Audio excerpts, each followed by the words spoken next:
Welcome, friends, to this second half of the one-day program we have once a month.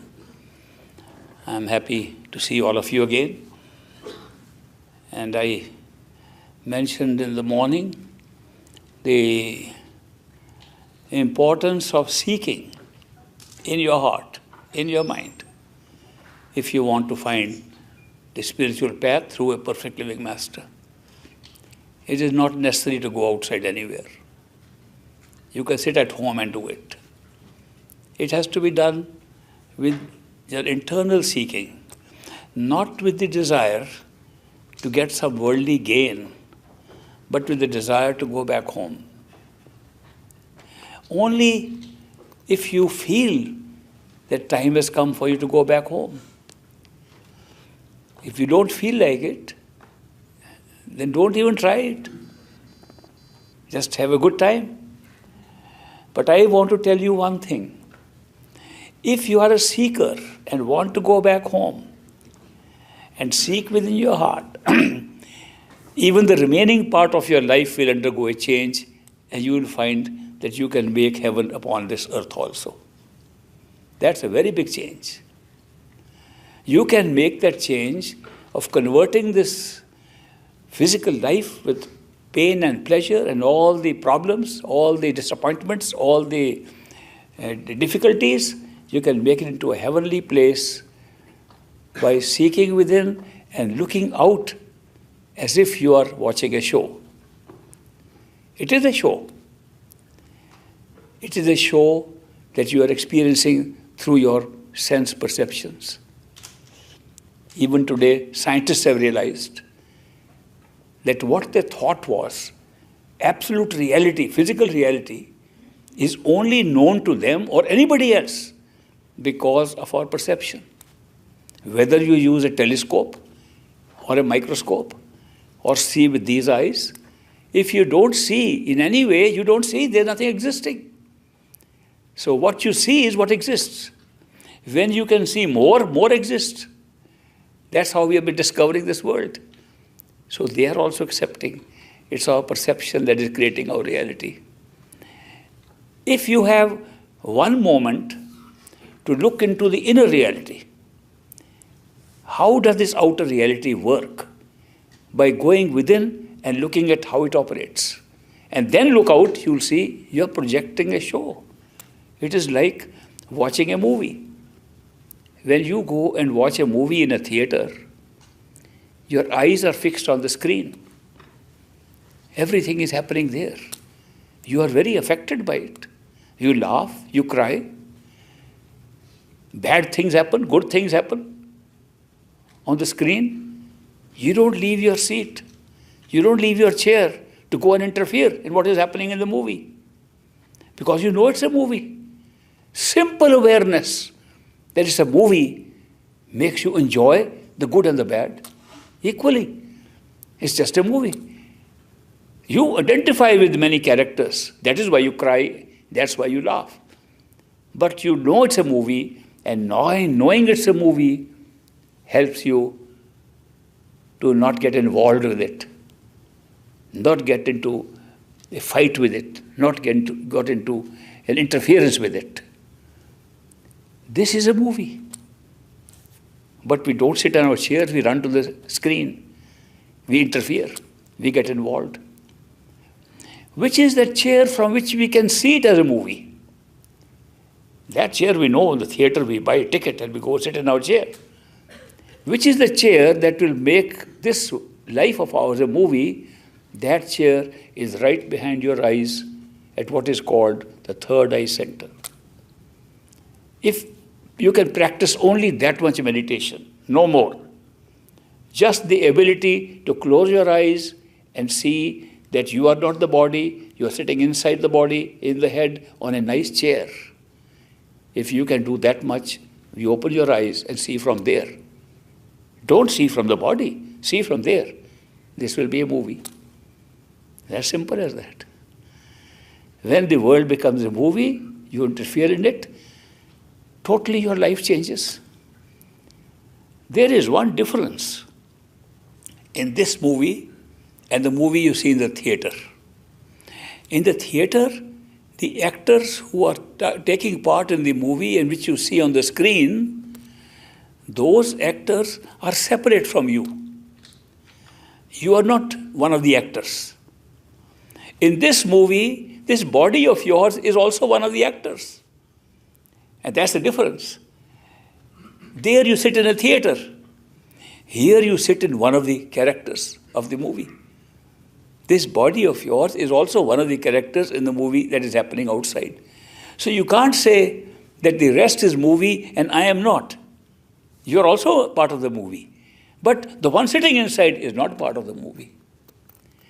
The one that can sit behind the eyes at third eye center is not part of the movie. That's the witness of the movie. And if you do that, you are in the same state as you watch a movie in the theater. After all, when we are sitting in the theater, nobody looks back to see how the pictures are coming. Nobody is seeing. We are all involved in what is happening on the screen. Nobody is even aware at that time. We forget at that time that it is merely a shadow created by a projector behind us. There's nothing in front. The film is loaded into a projector and the film has been made earlier. It is not made that day. It is not being made when you are watching. It was made earlier. It is put in the projector behind. The light behind the projector is throwing the shadow through the projector on a screen. This is identical with our situation. If we go inside, not outside, go within, behind, if we go behind where we think we are and go inside, we will see that our mind is a projector. And the mind is loaded with a film that was made earlier, not today. That what we are seeing is not happening now. It happened earlier. We are seeing it now. We are experiencing it now. The whole of our destiny, which makes us feel it's happening now, we are taking decisions now, we are making choices now, is because we are sitting in one of the characters. They're supposed to make decisions now. But the movie was not made today. Movie was made earlier, film. That is why the movie will remain the same no matter how hard you try, unless you want to change the film from inside at the level of the mind. Then you can change it. But so long as you don't go to the projector and change the film, it will be the same. The light that goes to the projector is the light of the soul. The light is soul. Soul throws the light through the mind. The mind has a pralabdha, destiny, filmed into it, and we see a movie. Now, this is not a theoretical proposition I am making to you. I am saying check it out. And it does not require that you have to go to many levels of consciousness. It only requires you go inside where a third eye exists. Third eye is not a very difficult place to find, because when you look at these two eyes, which are looking outside, these two eyes are combining two images, and that is why you create stereoscopic effect of distance. If you see with one eye, it becomes difficult. With two eyes, it looks there are some people near, some far, so you make a distance. The distance is being created by two images merging together. Where are they merging? When you're looking at things with the physical eyes, where are you seeing from? Have you ever thought of it? If you are not seeing from the eyes, you would see two images. Where is the merger taking place that the two images combine, and inside the head you're opening the eyes and seeing one image because they are merged? The merger is at the same place which we call third eye. No different place. Third eye is already the place from where we function. When we close our eyes and think about something, where do we think from? Something is happening in the head. We can even recall our thoughts going in. Thoughts are in language, in words, and a special thought is going, and we can close eyes. Where is it working? Where is the thought coming from? Same third eye center. Supposing you want to know that if you are not a physical body, you are just one point of consciousness. Where is that point? Again, close your eyes and figure out, are you in your hands, in your arms, in your legs, in your feet, in your heart? Where are you? You come back. You are behind the eyes, because that's where you are opening eyes and seeing. Therefore, you are the third eye center. You are right now at third eye center. You are never away from third eye center. And yet we keep on saying, go to third eye center. You're already there. Then what is the meaning of saying that good meditation means going to third eye center, sitting there and watching the world as a movie? What it means is our attention is scattered. Our attention is scattered all over. That is why we are not thinking of where we are. We lose awareness of where we are. We think of outside things. We associate all our activities of the self as belonging to the body. If somebody were to say, where are you sitting? I'll say, this chair. I won't say, my body is sitting in this chair. I am sitting inside the body, behind my eyes. I won't say that, although the truth is that if I'm not the body, I'm sitting behind the eyes. That is why it is not a case of going to a third eye center. Meditation is withdrawing your attention from everything else to your own self. And your own self is already where it's supposed to be. So third eye center should not be taken to be a very subtle place that you have to search for it. Because people close their eyes in meditation and they try to make a picture of themselves, that little picture of themselves, because the head is small, so make a little picture, say, where am I? I'm sitting now. I'm maybe in third eye, maybe. Do you know that picture is not you at all? You're making it up. Where are you? Where you're watching that picture from? With closed eyes, you're looking at a picture. You are that which is looking at the picture. And these are not these eyes that are looking at the picture. Something inside you is looking at that picture. That's where you are. When you become conscious that where are you looking at every picture around you, everything happening around you, you will find you can turn your head inside, look right, left, behind. It is not these eyes at all. There is a form of you which you haven't looked at too carefully. That is inside. If you look carefully, supposing you sit inside, say, I know I am here, and the rest of my head is around me, the body is below me, I am here. What am I doing? What do I look like? Do I have hands? Do I have arms? You will have everything. You will notice you have a replica of this body right inside you. And that body has the capacity to see, to touch, to smell, to hear. It has all the sense perceptions that this body we think has. Actually, this body has no sense perception. If that were not there, this body can never see, never touch, never smell, never hear anything. It is the internal body's sense perceptions that are making this body function and have those experiences. And yet we don't see who we are inside. I'm not talking of Atma or soul or anything.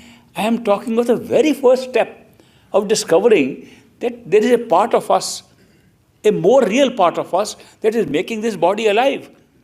And they're sitting inside us. People say that man died, his soul went to another place. Soul never goes anywhere. Soul has never traveled anywhere. Soul has remained in its Sachkhand always. Soul creates experiences that move around it. When they say this soul went to another place, they're talking of that inner body. Suksham Sharir, astral body. Astral body contains all the sense perceptions. We also call it sensory body. And all the sense perceptions are intact.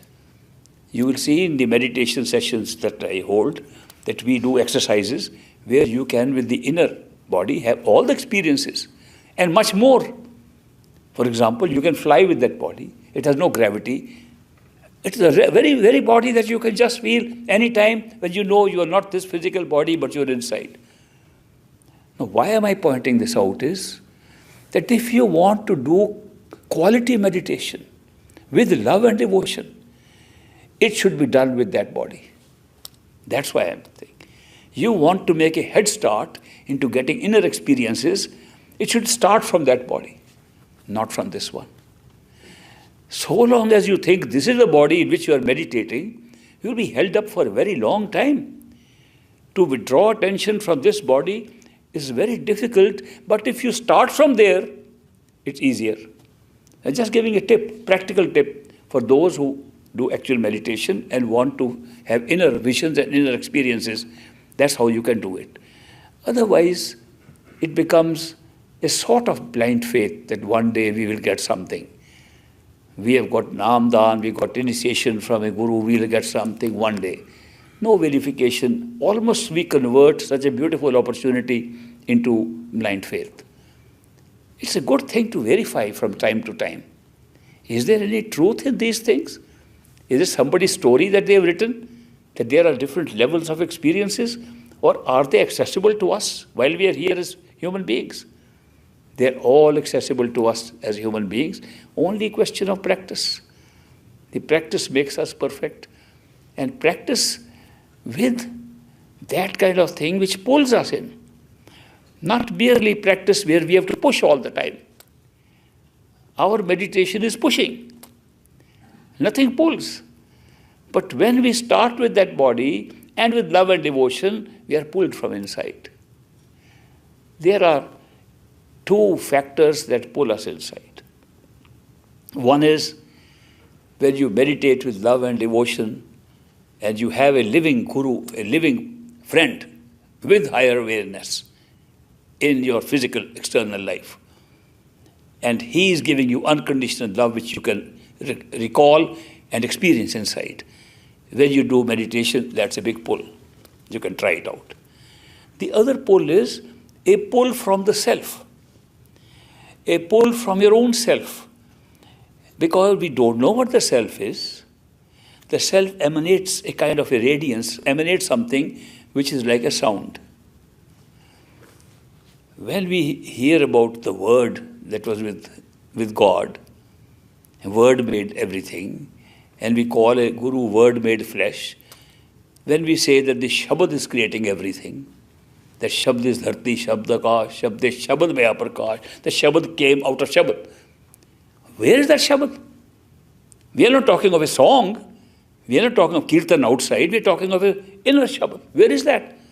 The truth is, consciousness itself of the self generates that Shabad, generates that song, generates that music. It can be heard. Anybody can hear it. You have to just turn your attention inward, not ears, attention.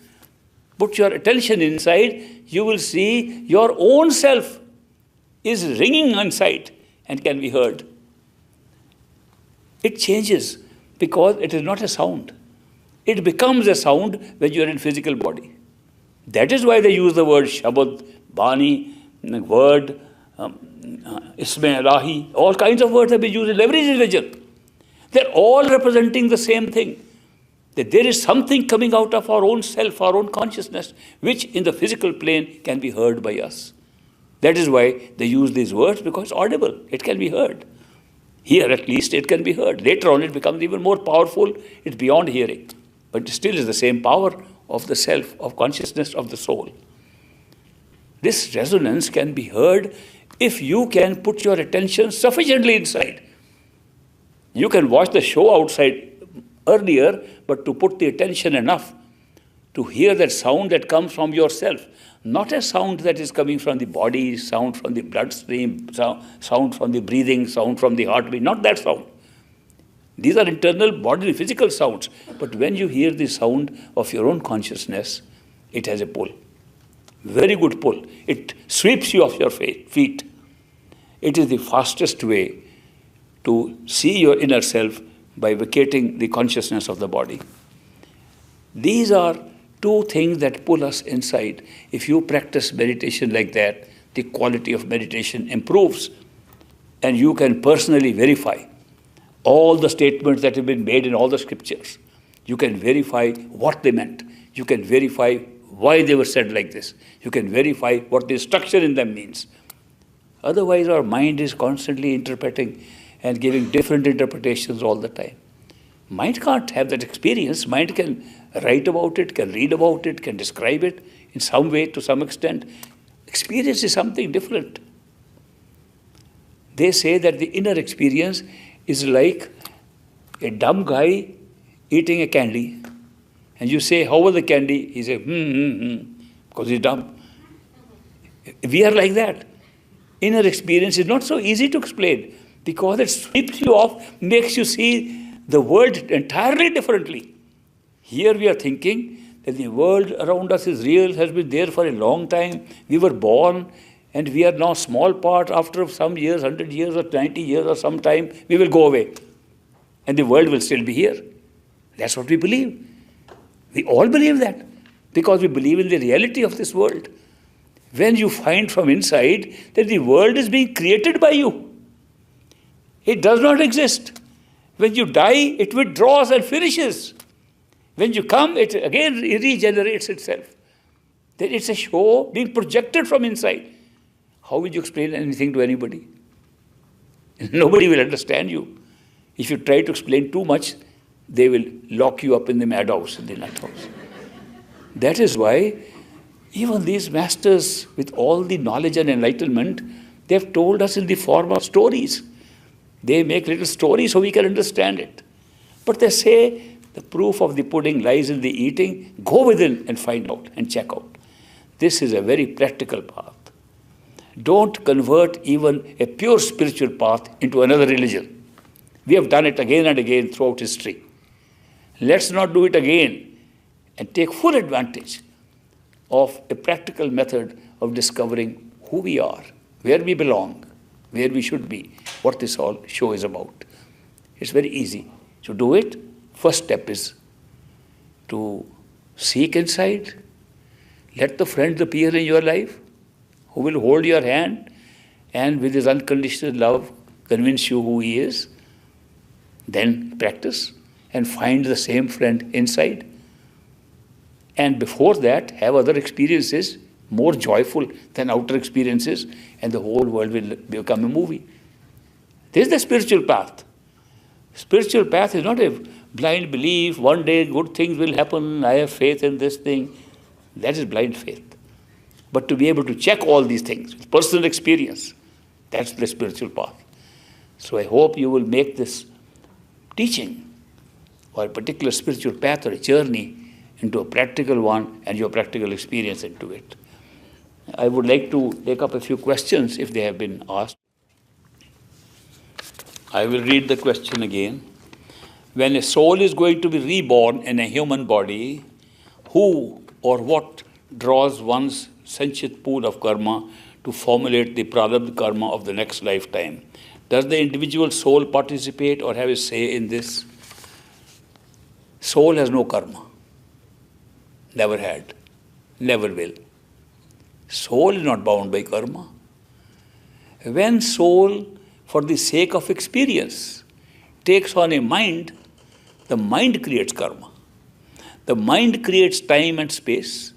The mind creates events. And the mind places those events on a timeline, and we move on those events with the mind. And when we identify with the mind, we think we have karma. Soul has no karma. Therefore, we are born by an automatic process based upon the events which are laid down, based upon cause and effect, which is the law of karma. That if you do good, you will be rewarded.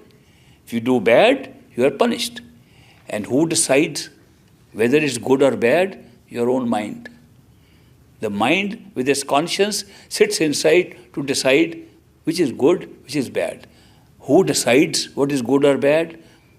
Who trains the mind to determine good and bad? Society, religion, upbringing, parents.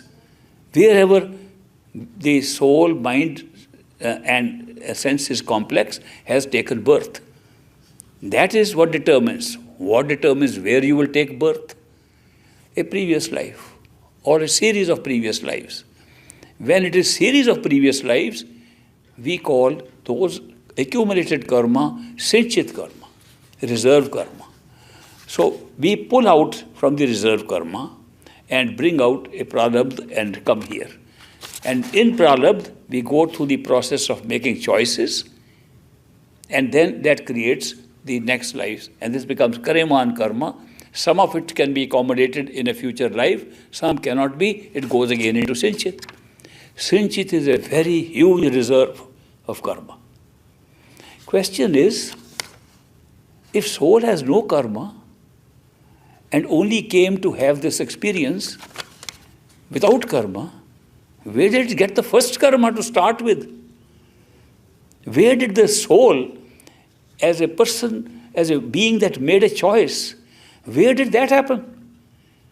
So when you study different levels of consciousness, you come to see that the soul, in order to have experience of time and space, entered what was given to it as a universal mind, in which all karma of all kinds, all possible combinations and permutations of different events and karma of lives was placed there.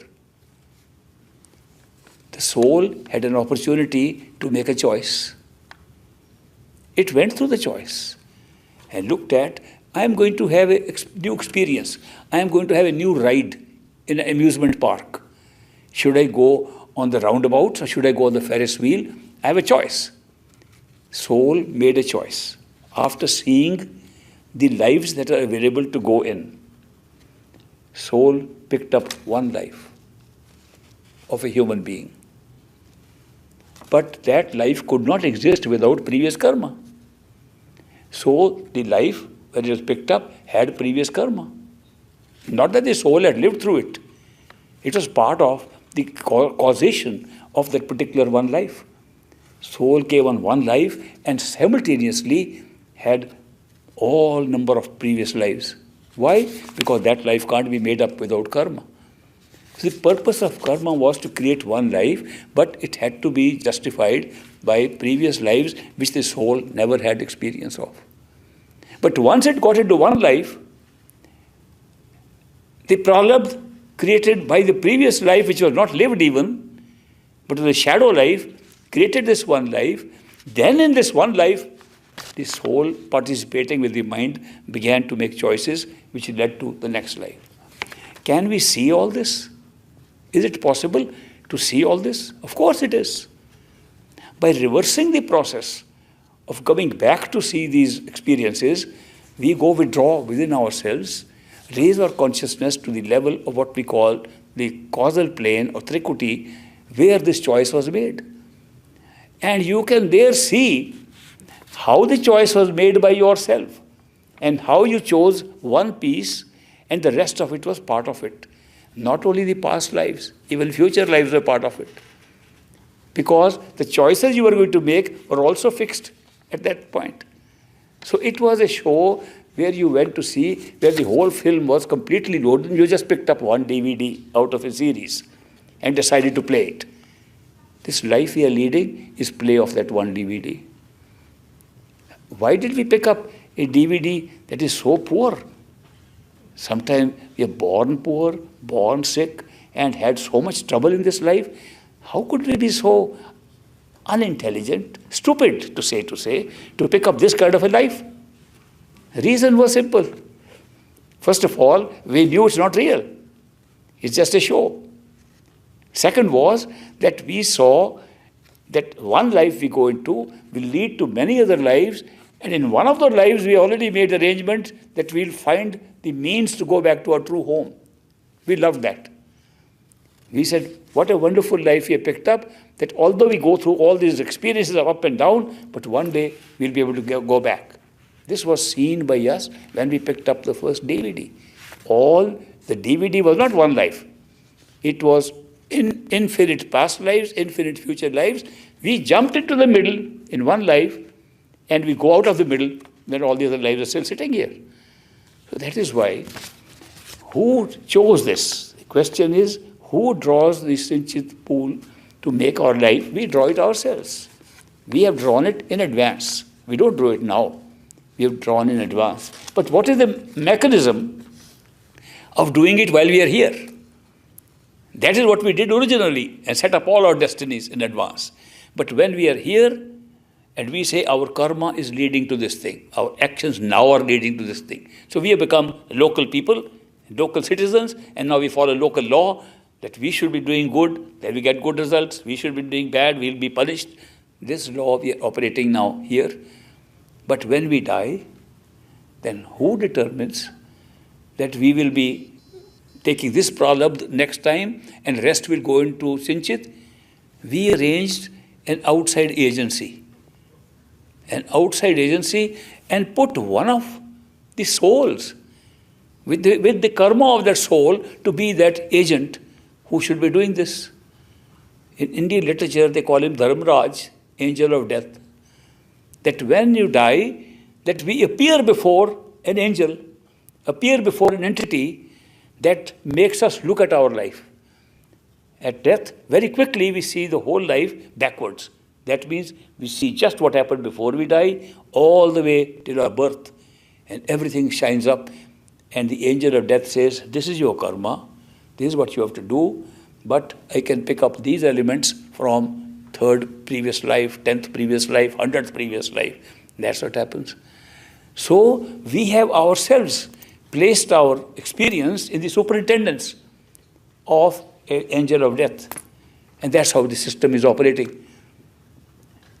When I was young and was practicing this meditation very in an elementary way, this point puzzled me very much. The point that puzzled me was that how can the angel of death, even with the best of computers that he may be having, decide that this person had a karma with A, B, C, D, and he is putting another life where you have to pay back that karma with the same A, B, C, D. That means he has to work with the karma of so many people to integrate them.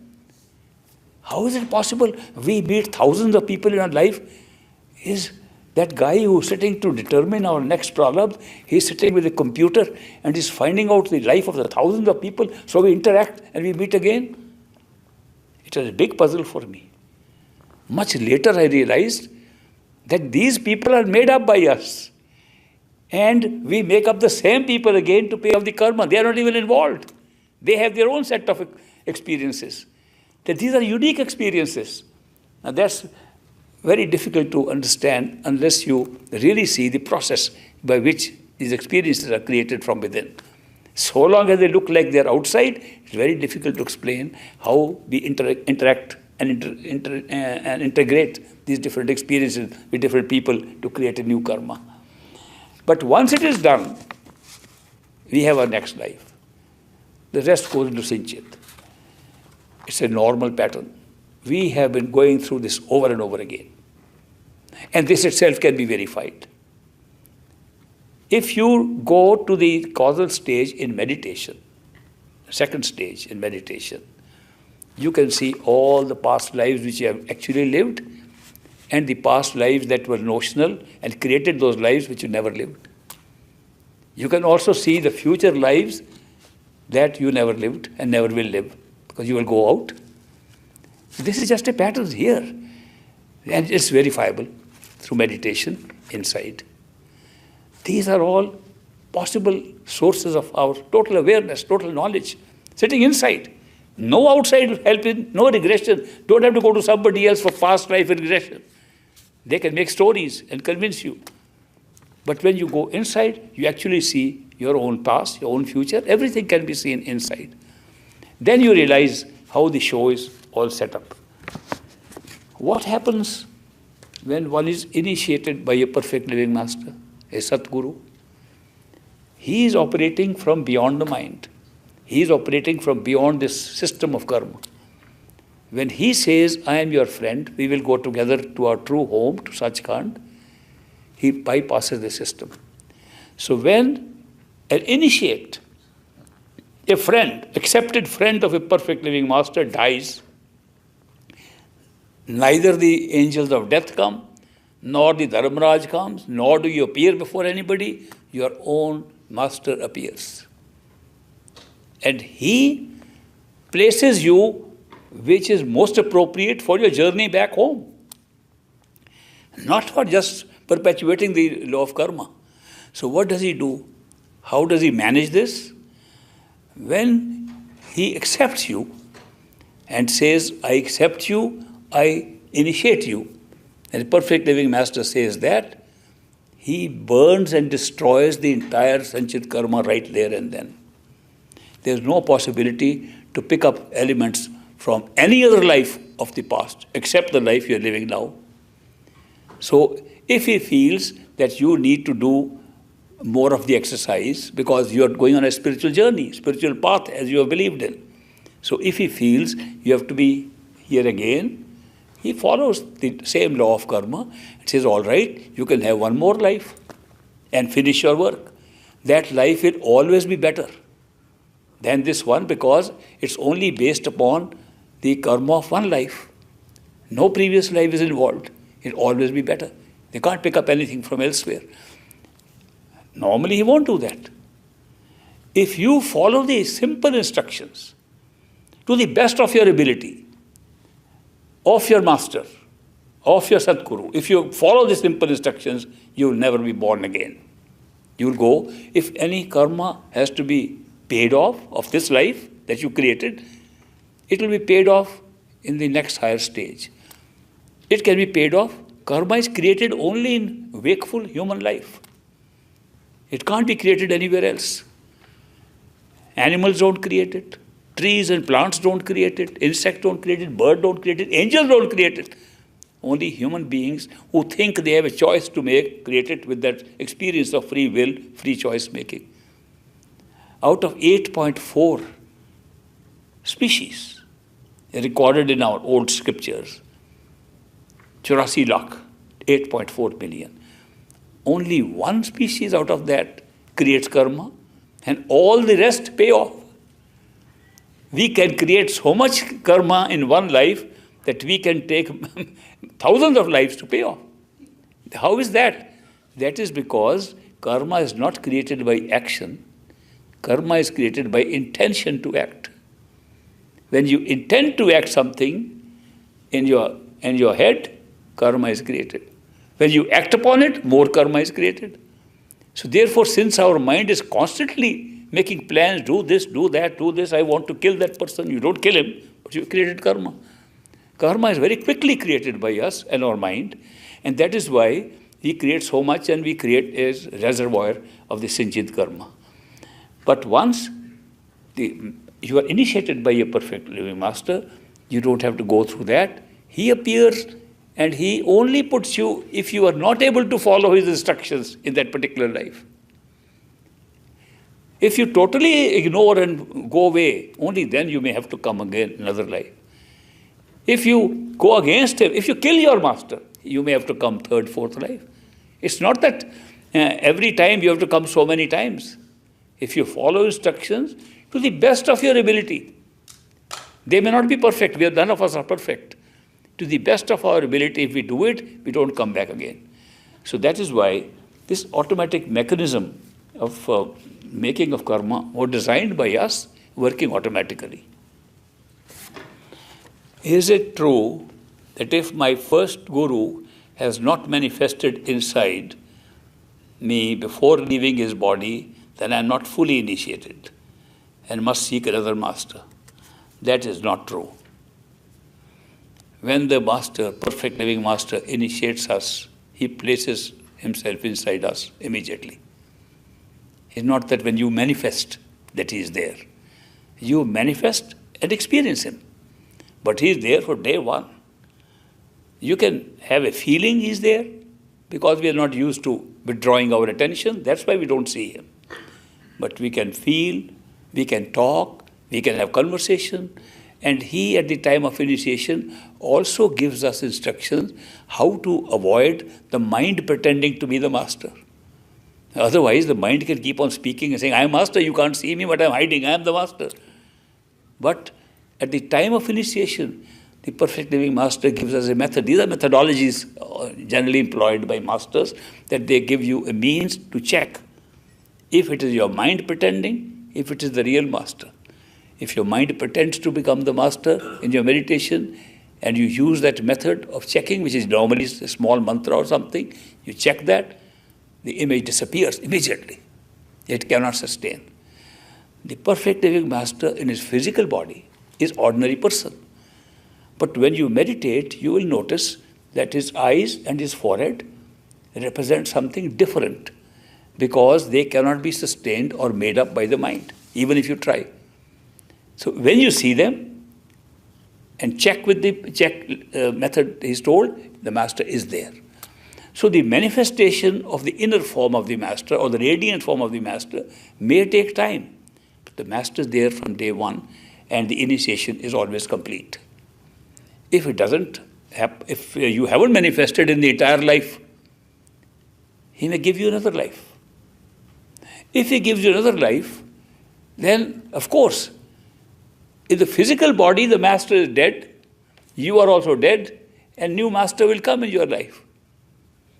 Therefore, the master who gave you initiation, perfect initiation, prevented any negative power or Kal or Dharmraj or anybody to interfere with you, but the arrangement is that you will find another master later on.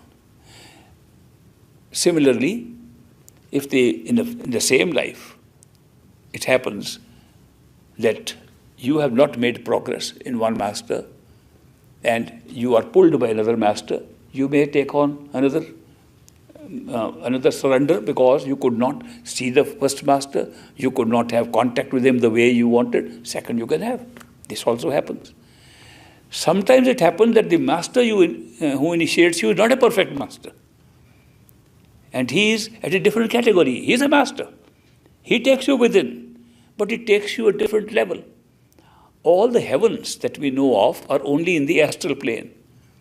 Masters take us to heaven and say, this is Sachkhand. This is your true home. There is no way to check it. It looks like true home. Of course, it is in time and space, like this one. We don't go beyond the mind. It's within the mind. But it looks like heaven, our true home. But if your seeking goes beyond that, another master will come in your life and take you further. It's automatic arrangement. It's all based upon the seeking of the soul. And you can have a series of masters. In fact, our scriptures say that there are always more than one master. The mother is the first master who brings you up. The school teacher is the next master, brings you up. The teacher in the religion is the next master who brings you on this path. And the spiritual master comes last of all. And there may be series of spiritual masters depending upon how far they take you. So one should not worry too much about this. One should keep on seeking the truth that they want inside. If you want to seek the truth of such kind of your true home where you belong, you will go there. Even if there are a series of masters that come. So initiation is a guarantee. It's a guarantee by the master on whose list you are that you are going back. Now I always say to distinguish between those who have not completed their course as it were and have to come to second life, that the perfect living master who initiates them first time puts you either on list A or B. List A, he will take you in the same life. He is your last final master. List B, you have been initiated by perfect living master fully. But since you have not completed, another master will come who will be putting you on list A. First one will put you on list B. That happens. So many of the disciples of masters who are initiated by them are on list A or B. So A means same life, they will go back, and B means that they will probably not be able to complete the following of instructions. It's a local show, it's a local drama following local rules. These are local rules about trying to do things, trying to work for something, trying to struggle for things. So the same rules are being applied only at these lower levels. This does not constitute true spirituality. True spirituality is when you cross the mind and go beyond the mind. These are methods to take you halfway, 1/4 way, and then ultimately you go back home. Can we skip further questions and do meditation? Who would like to do meditation instead of questions? Let's meditate. Let's do the basic meditation. Basic meditation is to consider this body of yours as your house in which you live. This is not you. You're living in this house. It has 6 floors. Why 6 floors? Because the energy centers are divided into 6. And they control the body and control the environment around us. That is why we call it a house with 6 floors, based upon the 6 chakras, energy chakras below the eyes. You go, close your eyes, go behind the eyes and imagine that you are sitting in the 6th floor of this house in the center. How many of you enjoyed this short session? I'm very happy. Normally people don't enjoy meditation, but that's a good sign, because this is not mechanical. This is with love and devotion, makes all the difference. Well, thank you very much for joining me today here. I will be distributing the prasad in a little while. So I'll take a break. They will rearrange this place so I can meet you one by one, give you prasad.